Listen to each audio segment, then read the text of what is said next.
Alors bonjour à tous, j'espère que vous allez bien. Aujourd'hui on se retrouve pour voir un petit tuto pour voir comment est-ce qu'on peut créer une application mobile du coup en 2023. Donc c'est une vidéo qui va être dédiée aux débutants, à ceux qui découvrent pourquoi pas la chaîne YouTube, la thématique, etc. Et notamment tous les outils que je vais vous proposer. On va voir en fait en 8 étapes comment est-ce que en 2023 on peut et on doit surtout créer une application mobile, hein. Vous l'avez vu avec les derniers événements de chez Google et de chez Apple, le mobile ça reste au cœur aussi de leur stratégie, et j'ai envie de dire même avec des technologies comme la réalité augmentée. Si vous avez vu les derniers produits d'Apple, en fait on voit que ce sont des logiciels, des applications parfois pour iPad qui sont transposées au casque de réalité augmentée. Donc ça veut dire que même si on parle d'ordinateur de réalité augmentée, tout ça, ça va passer par des logiciels et donc des applications mobiles.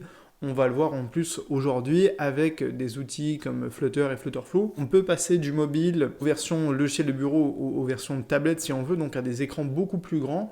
Et donc aujourd'hui, quand on parle de créer des applications mobiles, en fait, on parle la plupart du temps de créer des applications et donc des logiciels qui vont être complètement multi-plateformes. Donc je vais voir ça, en fait, on va voir ça en 8 étapes que tout le monde va pouvoir suivre à un moment donné. Donc si vous avez déjà créé un projet d'application, bien ça va pas être nouveau pour vous. Et si vous n'avez pas encore créé de projet, eh bien ça va vous permettre justement de faire le point et de vous demander un petit peu quelles sont les bonnes étapes, les bonnes procédures, les bons logiciels que vous allez pouvoir choisir. Alors la première étape, ça va être de définir, on va dire, l'objectif de son application, de votre application, et ça tombe bien, moi je suis en train de développer un nouveau projet, en tout cas de reprendre l'un de mes anciens projets que vous avez peut-être entendu parler si vous me suivez sur la chaîne depuis quelques années, c'est mon application sur le Miracle Morning. Alors ça, c'est une application que j'ai développée en fait, dans plusieurs outils, en fait, j'ai fait des mises à jour et en fait, à chaque fois, ça me permet de faire une démonstration technologique de l'outil. Donc, quand je faisais du Ionic, j'avais fait une version Ionic. Quand je suis passé à Flutter, j'ai fait une version, en fait, avec Flutter. Et donc là, l'idée, c'est que la dernière plateforme que j'utilise de développement, c'est Flutterflow. Donc là, je suis en train de développer cette version de l'application avec Flutterflow. Alors vous le voyez, le design, les fonctionnalités vont rester assez similaires, mais je trouve qu'en tout cas à chaque fois j'arrive à augmenter un petit peu la qualité, les fonctionnalités, en tout cas c'est le but. Ce qu'il faut se dire de toute manière, c'est que quand on crée une application, ça va vous demander du temps, ça va vous demander de l'investissement, et parfois, moi aussi, c'est un petit peu ce qui me manque, tout simplement du temps pour passer tout simplement à créer, à mettre à jour mes projets, etc. Donc c'est un projet que j'avais aussi mis un petit peu de côté, donc ça me permet aussi de le reprendre et de vous le reproposer. En termes de démonstration, ça pourra être aussi une application qui sera sous forme de tuto ou d'atelier en fait disponible, en tout cas dans la formation Flutterflow Challenge. Alors vous, votre objectif, ça va être d'identifier, on va dire, la cible de votre application, le public cible de votre application, et surtout son but, déterminer un petit peu à quoi elle va ressembler, les fonctionnalités principales. Ça, on va dire que c'est quelque chose que tout le monde fait plus ou moins naturellement. Aujourd'hui, il y a justement beaucoup de gens qui ont des idées d'applications qu'ils aimeraient se voir concrétiser. C'est pour ça qu'il y a beaucoup de freelance aussi sur le marché pour répondre à cette demande-là. Et donc aujourd'hui, il va falloir se concentrer sur la cible. Par exemple, moi, la cible de cette application, c'est les gens qui ont lu le livre de Hal Elrod, le Miracle Morning. Donc c'est un livre qui vous permet d'avoir des rituels du matin pour mieux réussir votre journée. Et donc moi, ce que j'essaie de reproposer, c'est une application qui techniquement va reprendre ces rituels-là et va vous les proposer sous forme d'application. Il n'y a rien de révolutionnaire dans l'application et elle peut être, je dirais, encore vraiment améliorée. C'est que le début et c'est qu'une première prise en main de l'application. Donc première étape en tout cas, identifiez, on va dire, le public, le but de votre application, sélectionnez bien la cible que vous allez pouvoir obtenir en fait avec cette application. Moi par exemple, ça va être un public au départ international, c'est pour ça que je pense que je vais faire plutôt une première version en anglais et peut-être après intégrer la traduction ou même faire l'ensemble de ces fonctionnalités-là dans la première version, mais en tout cas c'est international, c'est pas que francophone par exemple, et donc c'est des gens qui vont vouloir améliorer leur performance, etc. Et donc les fonctionnalités principales, eh bien ça c'est à vous de décider qu'est-ce qui est le plus important dans l'application. Notamment dans une application comme celle-ci, je pourrais ajouter des tas de fonctionnalités sociales, de partage. Et une fonctionnalité par exemple qui est dédiée aux affirmations positives, eh bien ça on peut imaginer une fonctionnalité de partage en fait, pour partager son rituel du matin, pour partager ses affirmations positives, et donc de faire communiquer les utilisateurs de la plateforme entre eux. Alors, on passe à la deuxième étape qui pour moi est déjà la plus importante, ça va être de choisir la plateforme de développement. Donc moi, c'est mon cœur de métier aujourd'hui, c'est sur ça que la plupart des gens me connaissent, c'est que moi je fais du contenu des formations Flutter. Depuis quelques mois, en tout cas, je me suis mis à Flutterflow, donc c'est un utilitaire de développement qui est basé sur Flutter, qui vous permet de créer des applications en no-code à base, en fait, à partir du SDK de Flutter, mais cette fois-ci en no-code, en tout cas avec un maximum de code, avec un minimum de code et un maximum, on va dire, de drag and drop, d'interaction pour ne pas avoir justement à coder. Donc en gros, moi je vais vous conseiller d'utiliser Flutter, même s'il existe évidemment d'autres outils disponibles pour les développeurs. On va parler de son plus grand concurrent, c'est React et React Native. Donc ça, c'est un outil qui a été développé par Facebook. Flutter, c'est du Google. Et bon, voilà, ces deux acteurs qui sont aujourd'hui quasiment majoritaires dans le milieu du multiplateforme, avec ces deux outils-là, vous allez être capable de développer pour du iOS, du Android, du web, du desktop, donc c'est-à-dire des logiciels de bureau, Mac et PC, et en fait quasiment toutes les plateformes universelles. Donc moi, j'ai choisi Flutter parce que c'est un des derniers outils, et c'est pour moi encore meilleur en termes de performance, de réactivité, encore meilleur aussi en termes de communauté, même si React c'est encore un outil qui est très utilisé, mais de plus en plus, moi aussi je peux constater que de mon côté, en fait, les startups, les entrepreneurs, les freelances, les développeurs passent de plus en plus à Flutter parce que c'est un outil qui a amené quand même, quand il s'est lancé, quand Google a lancé ça, une vraie nouveauté, une mise à jour technologique parce que là on a un code qui se compile à une vitesse incroyable et donc ça nous offre quand même des performances nous de développeurs et de développement qui sont quasiment inégalées. En tout cas, vous avez différents outils qui existent, donc Flutter, React, il y a aussi la possibilité de faire du développement natif, même si aujourd'hui c'est quasiment plus envisagé en fait de faire du Swift, de faire du Kotlin quand on est sur Android, donc Swift c'est pour iOS et Xcode. En tout cas, sachez que c'est possible qu'il existe plusieurs solutions, et en tout cas, moi je vous conseille Flutter parce que c'est pour moi la solution qui est disponible à la fois pour les entreprises qui ont un produit existant, des entrepreneurs qui se lancent, des freelances, des startups, et aussi pour des gens qui se lancent de chez eux, des développeurs indépendants qui veulent simplement créer un projet. C'est vraiment accessible à tout le monde. Donc nous, on va se concentrer sur Flutter et vous allez le voir que là, cette application, je l'ai aussi développée avec Flutterflow notamment. Alors la troisième étape, ça va être de configurer son environnement de développement, donc en fonction de l'outil que vous avez choisi. Donc si vous souhaitez utiliser Flutter, il faut installer Flutter sur son ordinateur. Et en plus de ça, il va falloir de toute manière installer tous les outils qui sont propres au monde du développement mobile. Ça, je vous en parle à chaque fois. En fait, peu importe l'outil que vous allez choisir, vous allez toujours avoir besoin à un moment donné de certains outils. Je pense à Xcode pour le développement iOS sur tout l'environnement d'Apple et également à Android Studio pour tout ce qui va être sur Android évidemment. Donc ça, ce sont des logiciels qui vont vous fournir en fait des SDK, c'est-à-dire des kits de développement, qui vont vous permettre, quand vous allez installer Flutter, en fait, de manipuler tout ça, de tout centraliser, et ensuite de pouvoir gérer vos applications pour du iOS, pour du Android, pour du web, etc. Donc là, les étapes d'installation de Flutter, en fait, moi je les propose, et elles sont disponibles gratuitement. C'est le premier chapitre en fait de la formation Flutter Evolution, donc vous avez déjà été nombreux à vous inscrire, donc à accéder à ces premiers chapitres-là.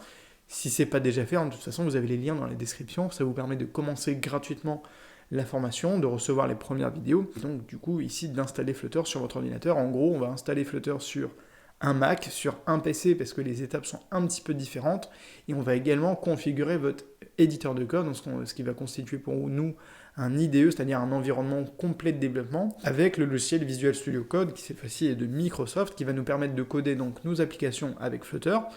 Également les applications Flutterflow qu'on va pouvoir télécharger et exporter, on va pouvoir les reprendre avec Visual Studio Code. Et surtout, grâce à ce logiciel-là, on va pouvoir cibler du développement sur iOS, du développement sur Android, et je vous montrerai à la fin sur votre propre smartphone, et donc sur un smartphone en réel, c'est beaucoup mieux pour tester votre application. Ensuite, on continue du coup avec une quatrième étape qui va consister, une fois qu'on a tout installé, à commencer à créer notre projet. Donc créer par exemple ici un projet Flutter. Alors pour créer un projet Flutter, c'est relativement simple. Si vous avez tout installé, de toute façon c'est ce que je vous montre déjà dans les étapes d'installation. On peut passer par exemple par le terminal de son ordinateur. On a juste une commande à entrer, c'est Flutter Create, et ensuite c'est le nom de votre projet. Si vous utilisez évidemment Flutterflow, cette interface-là, vous aurez la création d'un projet qui va être guidé, donc vous allez donner un nom à votre projet, donc à votre application sur Flutterflow, et ensuite ça va vous générer du coup tout le code source de base que vous allez pouvoir télécharger. Là rapidement, c'est quoi la structure de base d'un projet Flutter? En fait, un projet Flutter, d'abord c'est un dossier, et c'est un dossier qui va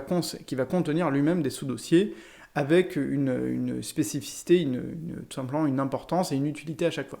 On va retrouver notamment tout le code source de notre application dans le dossier qui va être le dossier lib pour library, et c'est dans ce dossier-là qu'on va stocker en fait tous nos fichiers Dart. Et donc Dart, c'est le langage avec lequel on va coder du coup nos projets et nos applications Flutter. Et ensuite, on va retrouver un dossier par exemple pour les fonctionnalités sur iOS, pour le code sur iOS. Pareil pour Android, on va avoir minimum un dossier Android. Vous allez pouvoir aussi retrouver un dossier macOS ou Windows. Si vous avez le choix aujourd'hui de les installer et de les configurer ou pas, c'est pas obligé. Et pareil pour la version web. Et ensuite, on va avoir par exemple des dossiers qui vont être consacrés aux ressources, qu'on va pouvoir nommer par exemple assets, et donc dans lesquels on va pouvoir stocker toutes les ressources locales de notre application. Ce sur quoi on va réellement travailler, c'est du coup le dossier lib, et donc dans tous nos fichiers Dart, pour pouvoir concrètement développer notre application. Là par exemple, je vous montre une application que j'ai réalisée avec Flutterflow, et donc vous voyez un peu toute l'arborescence d'un projet complet, donc on a plusieurs sous-dossiers en fait dans ce dossier lib, et donc plusieurs sous-dossiers dans lesquels on va stocker nos fichiers Dart, et donc ils vont avoir une importance et une utilité qui va leur être propre en fonction de nos besoins évidemment pour notre application. Donc ça c'était évidemment pour créer un premier projet Flutter, vous avez compris, c'est pas évidemment très compliqué. On passe du coup à la 5e étape qui va être de concevoir en fait l'interface utilisateur, donc le design de notre application. Donc c'est, on va dire, la première chose à faire quand on va créer une application, c'est de se dire, bah voilà, j'ai à peu près l'idée en tête, peut-être vous avez déjà fait un croquis, peut-être même un prototype sur un logiciel comme Adobe XDesign, et donc vous voulez le transposer finalement à votre application sur Flutter. Alors pour ça, on va évidemment utiliser les widgets, donc les widgets Flutter, c'est ce qui vous permet en fait de créer toutes ces interfaces, tous ces composants. En fait, les widgets, ce sont les composants de base, évidemment, de Flutter. Vous les retrouvez absolument partout, et c'est ça qui vous permet de créer des boutons, des boîtes, des images, du texte, etc. La différence, en fait, entre du Flutter, donc du code, et du Flutterflow, c'est que sur Flutterflow, vous avez tous les widgets que vous pouvez faire glisser ici dans votre application, alors que sur du développement Flutter classique, vous écrivez à la main avec votre clavier, et vous devez taper le nom du widget, etc. Alors, moi je trouve que c'est bien de connaître les deux, de faire, si vous faites du Flutterflow, de comprendre un petit peu qu'est-ce qu'il y a comme widget réel en code Dart derrière, c'est pour ça que je reste de toute manière sur les deux plateformes. Pour moi, elles sont pas vraiment indépendantes, elles sont quand même assez dépendantes. Et surtout, ce qu'il faut se dire, c'est que quand on va créer des widgets et toute une interface, tout un design avec du Flutter et donc aussi du Flutterflow, c'est qu'il va y avoir toute cette arborescence en fait des widgets, puisqu'ils vont s'imbriquer les uns dans les autres. Il y a vraiment cette arborescence comme les poupées russes, c'est-à-dire qu'on va souvent contenir un widget dans un autre widget, etc. Donc on va avoir le widget principal qui souvent va être une Material App. Je vous ai parlé du design de Material 3 la dernière fois. Le Material App, c'est le widget principal qui représente toute votre application. Et ensuite, à l'intérieur, hop, vous ouvrez, vous avez des pages. Dans ces pages, vous avez des colonnes, des rows, des containers. Et en fait, c'est ce qui va vous donner ce résultat final que vous allez pouvoir retrouver ici. L'idée, et c'est quand même ce qu'il y a à dire, à préciser, c'est que Flutter, c'est un outil qui vous permet de créer de très belles interfaces utilisateurs. Avec Flutterflow, vous pouvez le faire sans avoir à coder quoi que ce soit, juste avec cette interface ici de drag and drop, sans parler des templates existants. Donc là, moi, je me suis servi des templates, par exemple, pour la page d'authentification sur mon application. Donc ça, c'est quand même vraiment un point positif. Mais que d'une manière générale, avec Flutter, on peut quasiment faire tout ce qu'on veut en termes de design, d'animation, d'interaction. Tout est possible. Et ils ont vraiment mis le paquet depuis des années maintenant sur toutes les fonctionnalités dont on peut avoir besoin en termes d'interaction utilisateur. Donc ça, vous allez pouvoir développer votre design et l'interface utilisateur de votre application. Ce qui nous amène à la 6e étape, c'est de dire, voilà, cette interface-là, on veut la dynamiser. Donc comment on fait? On va travailler un petit peu sur les fonctionnalités, donc l'ajout d'interactivité dans notre application. Donc cette partie-là, ça peut vouloir dire justement à peu près tout et n'importe quoi, parce qu'en fonction du projet d'application, ces fonctionnalités-là, elles vont être complètement différentes. Donc c'est aussi une étape qui peut prendre plus ou moins beaucoup de temps, puisque l'interface utilisateur, c'est jamais la partie la plus compliquée quand on est sur du Flutter, Flutterflow. Par contre, c'est évidemment les fonctionnalités. Alors, d'une manière générale, on va devoir s'appuyer en fait sur un système de cloud. Donc moi, j'utilise évidemment Firebase, je vous en parle très souvent. Donc c'est le cloud pour applications mobiles de Google, et donc ça s'intègre parfaitement avec soit Flutter et encore mieux avec Flutterflow. Et donc là, par exemple, vous voyez que mon application sur le Miracle Morning, tout ça, c'est dynamique grâce à des collections, grâce aux bases de données en fait du Cloud Firestore, qui est donc le système de base de données en temps réel du coup de Firebase. L'avantage, c'est que c'est gratuit, vous avez vraiment des fonctionnalités qui sont gratuites, qui vous permettent d'aller très loin. Pour vous dire, cette application qui tourne depuis des années, elle m'a jamais rien coûté, et pourtant j'ai plus de 8000 inscrits dans l'application, qui utilisent encore aujourd'hui l'application, même si là je l'avais vraiment mise de côté. Mais c'est pour vous dire qu'elle fonctionne encore, et que ça m'a jamais rien coûté. Donc les fonctionnalités de votre application, bien ça dépend du coup de votre projet. Il y a évidemment des fonctionnalités qui reviennent très souvent. Moi je parle beaucoup d'interface sociale dans mes formations, de connectivité du coup avec Firebase, d'authentification, tout ça, notamment dans la formation Flutterflow Challenge. Il y a des chapitres qui sont dédiés par exemple à la création d'une interface sociale. Mais pour ce qui est du Flutterflow, je vous reviendrai notamment sur ce projet-là dans une autre vidéo sur la chaîne YouTube, dont je vous reparlerai vraiment des fonctionnalités que j'ai développées pour cette application. L'idée, c'est que la 6e étape, pour tous les projets d'application, ça va être d'ajouter des fonctionnalités et le côté un peu interactif de votre application. On continue du coup avec une 7e étape qui est vachement importante aussi, c'est celle des tests et du débugage en fait de votre application. Ce qu'il faut se dire à chaque fois, c'est que c'est bien de tester, on va dire régulièrement son application, surtout. Donc si vous faites du Flutter, vous faites évidemment, vous travaillez sur un émulateur, d'accord, sur iOS, sur Android, mais c'est bien aussi de pouvoir le tester sur un smartphone en réel. Donc moi j'ai toujours mon téléphone qui est branché à côté et qui est branché à mon ordinateur, donc je fais régulièrement des tests dessus. L'avantage c'est que depuis Visual Studio Code, quand votre téléphone est branché, que ce soit un iPhone ou un Android, quand vous êtes branché par USB, vous avez la possibilité de le choisir comme cible en fait pour votre application depuis Visual Studio Code. Alors quand vous êtes sur Flutterflow, il faut d'abord télécharger le code source et ensuite exporter votre application. C'est un processus qui, c'est vrai, parfois peut être un petit peu compliqué parce que on va avoir des demandes, par exemple des autorisations en fait en tant que développeur pour dire voilà, est-ce que vous autorisez ce développeur à lancer cette application sur votre smartphone par exemple. Mais c'est vachement important aussi par exemple, pour tester l'interface réelle de votre application, plutôt que de le faire avec une souris, c'est bien de le faire avec du tactile, de voir un peu ce que ça donne sur un smartphone réel, de voir aussi certaines fonctionnalités qui sont indispensables, qui font appel à du code natif, l'accès à la bibliothèque photo, l'accès à la connexion Google ou Apple Sign-in aujourd'hui. C'est bien de le faire depuis un smartphone en réel. Donc que vous soyez sur iOS ou Android, l'idéal c'est de faire les deux. Moi aujourd'hui j'ai qu'un iPhone, donc je me concentre évidemment sur la partie iOS, mais au moins je le teste en conditions réelles, et donc ça c'est vraiment important. D'une manière générale, faites des tests sur plusieurs tailles d'écran, plusieurs smartphones, plusieurs évidemment plateformes iOS et Android au minimum pour être sûr que votre application elle va pouvoir tout simplement être lancée sur à peu près tous les appareils et ne pas rencontrer évidemment de bugs majeurs. On en arrive du coup à la 8e et la dernière étape. Vous avez fait votre design, vous avez ajouté vos fonctionnalités, vous avez testé et débugué si besoin votre application. On va passer du coup à la publication, c'est la 8e étape. Et donc on va parler des deux principaux, on va dire des places de marché, en tout cas des stores aujourd'hui qui existent. Donc le Play Store de Google et l'App Store d'Apple. Donc ça, ce sont les leaders incontestés du marché des applications mobiles. On avait le store de Microsoft il y a quelques années. On a celui de Huawei aussi en Chine qui est plutôt imposant. On a celui de Fire TV, en tout cas de tout l'environnement Fire d'Amazon. Mais concrètement, on va pas se mentir, ça reste que c'est Apple, l'App Store et le Play Store de Google. Vous faites 99% du marché mondial de la planète avec une répartition qui est peut-être entre 20% pour Apple et 80% à l'échelle de toutes les planètes pour Google. Donc nous, on va être capable en fait de publier, de créer des versions spécifiques pour ces deux plateformes et de les publier. Alors, je ne vais pas pouvoir évidemment vous parler en détail de tout ce processus de publication, je vais vous donner des grandes lignes, et de toute manière, ça aussi, c'est un sujet que j'apporte depuis des années dans les formations Flutter et aujourd'hui aussi Flutterflow pour vous montrer comment on fait pour concrètement publier une application sur les stores. Alors pour Apple, on va devoir passer par le logiciel de Xcode et par le site en fait de la plateforme qui s'appelle App Store Connect, donc qui va nous permettre de nous connecter à l'App Store.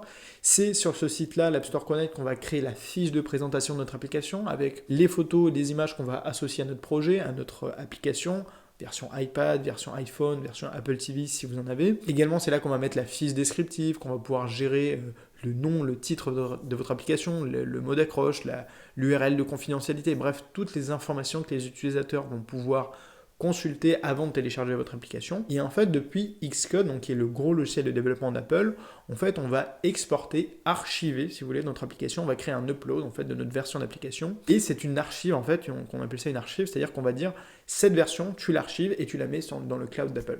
Donc ça veut dire que c'est une étape aussi, on peut rencontrer quelques soucis, mais à partir du moment où c'est validé, cette archive-là va être disponible en ligne. Et ensuite, tout ce que vous avez à faire, c'est sélectionner en fait cette archive qui va être associée à une version. Ça peut être la première version, mais ça peut être une version par exemple de mise à jour. Et donc vous allez pouvoir la sélectionner depuis l'App Store Connect pour dire voilà, c'est cette version-là que je vais envoyer à la vérification du coup d'Apple.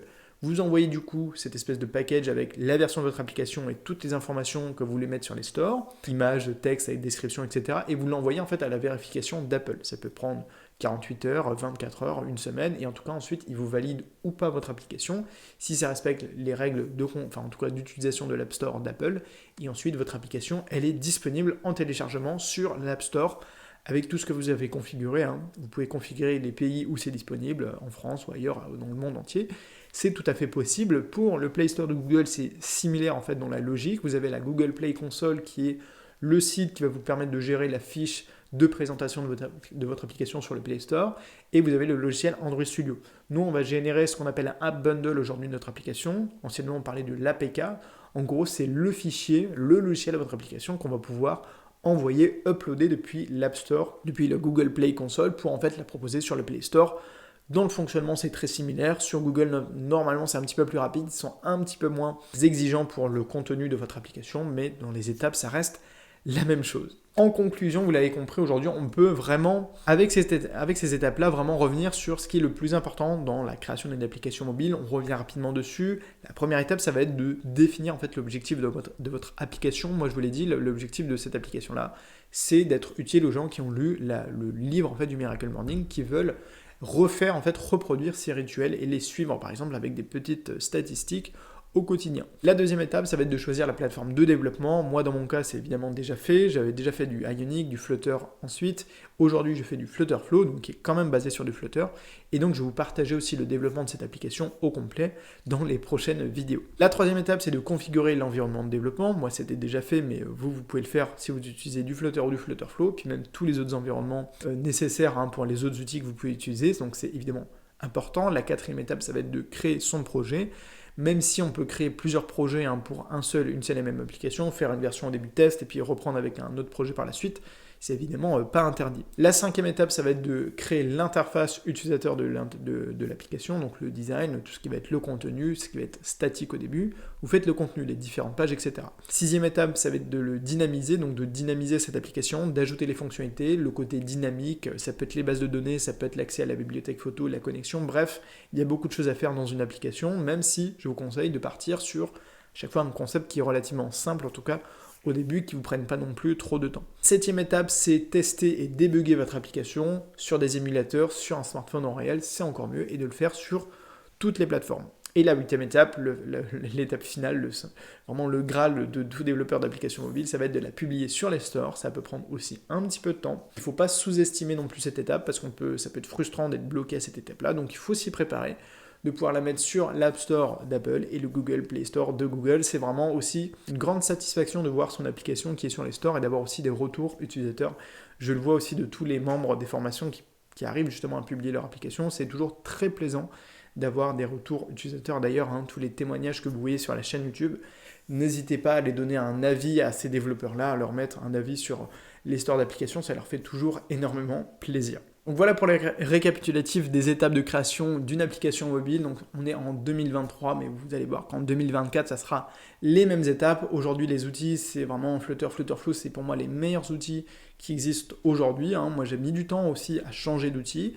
Mais quand je le fais, c'est que je considère que je suis vraiment convaincu et que je vais pouvoir m'y investir à fond. Et c'est pour ça que j'ai fait le choix, il y a quelques années, de passer à Flutter et aujourd'hui de me mettre aussi à Flutterflow, même si au début, vous vous en souvenez sûrement, mon avis n'était pas aussi positif que ça. Bref, j'espère que cette vidéo vous a plu. N'hésitez pas à me mettre en commentaire ce que vous en avez pensé, à liker la vidéo également, ça me fait évidemment super plaisir. N'hésitez pas aussi à commencer les 2 cours gratuits donc de Flutter Evolution et du Flutterflow Challenge qui sont du coup disponibles en description.